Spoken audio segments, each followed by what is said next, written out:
Shalom jemaat terkasih. Kita mengucap syukur hari ini kita ada di akhir pekan dalam minggu ini. Kasih Tuhan terus menyertai kehidupan kita dan kita akan bersama merenungkan firman untuk mengakhiri pekan ini.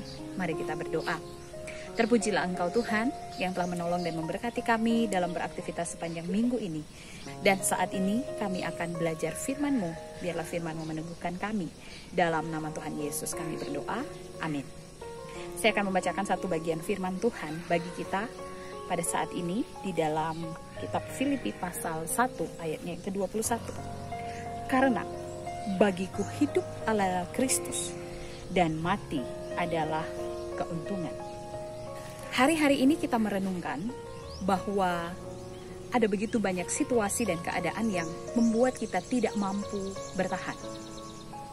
Mungkin orang-orang yang bekerja di satu tempat dan merasa bahwa pekerjaan itu terlalu berat dan dia tidak mampu lagi untuk bertahan. Memutuskan untuk keluar dan kemudian mencari tempat yang lain. Tidak hanya pekerjaan, mungkin ada di bagian-bagian lain yang kita jalani hari-hari ini yang terasa sulit dan kita tidak mampu lagi untuk ada di dalamnya. Dan bisa kita memutuskan untuk berhenti atau keluar dari tempat itu. Bapak Ibu yang terkasih di dalam Tuhan, mungkin keputusan-keputusan yang kita ambil di dunia ini saat kita menjalani kehidupan kita mudah untuk mencari jalan keluarnya. Tetapi bagaimana ketika kita ada dalam posisi di mana kita tidak tahu lagi berbuat apa dan rasanya kita ingin meninggalkan dunia ini. Kita tidak mampu bertahan dengan pergumulan-pergumulan yang ada. Tetapi sebagai orang Kristen tentu saja kita tidak boleh mengakhiri hidup kita dari semua penderitaan ini dengan cara kita. Tuhan menentukan hidup dan mati manusia. Bapak Ibu yang terkasih di dalam Tuhan, prinsip dari seorang Rasul Paulus, dia hidup maupun mati, semuanya adalah hal yang baik. Itu merupakan sebuah keuntungan dalam kehidupannya. Hidup adalah Kristus dan mati adalah sebuah keuntungan. Jika Tuhan mengizinkan kita hidup, kita bertahan dengan itu karena hidup kita bergantung kepada Kristus.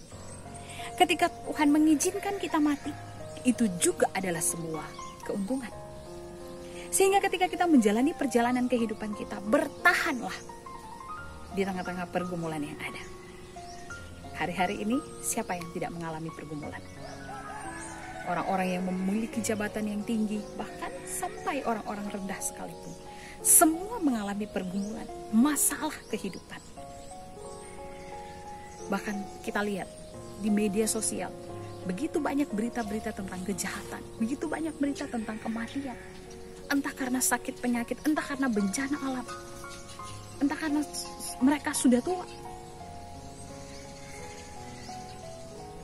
Yang mengingatkan kita bahwa satu saat kita akan tinggalkan dunia ini dengan cara apapun.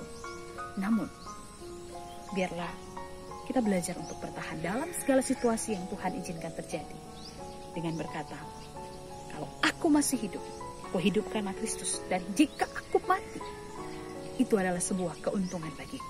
Mengapa? Karena aku lepas dari penderitaan, pergumulan dunia ini. Dan hidup bersama-sama dengan Yesus di surga yang kekal.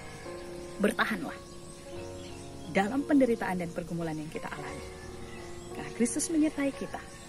Dan ketika kita tinggalkan dunia ini, kita bersama-sama dengan Dia di surga yang kekal. Mari kita berdoa. Bapa di surga, kami mengalami begitu banyak pergumulan tantangan di dunia ini. Kehidupan keluarga, pekerjaan, usaha, bahkan pelayanan kami. Tetapi kami tahu bahwa ketika kami diizinkan Tuhan untuk menjalani semuanya, biarlah kami menghidupi semua itu karena Kristus. Dan ketika Tuhan izinkan kami pulang satu hari kelak, kami akan bersama-sama Engkau di surga yang kekal. Memiliki kehidupan yang kekal, senang bersama dengan Tuhan. Berkati kami semua dalam istirahat kami saat ini. Dan biarlah besok pagi kami bangun dengan kekuatan baru untuk kembali beribadah, memuji dan menyembah Engkau. Kami mengucap syukur di dalam nama Tuhan Yesus. Amin. Puji Tuhan, demikianlah renungan akhir pekan kita. Tuhan Yesus memberkati. Shalom.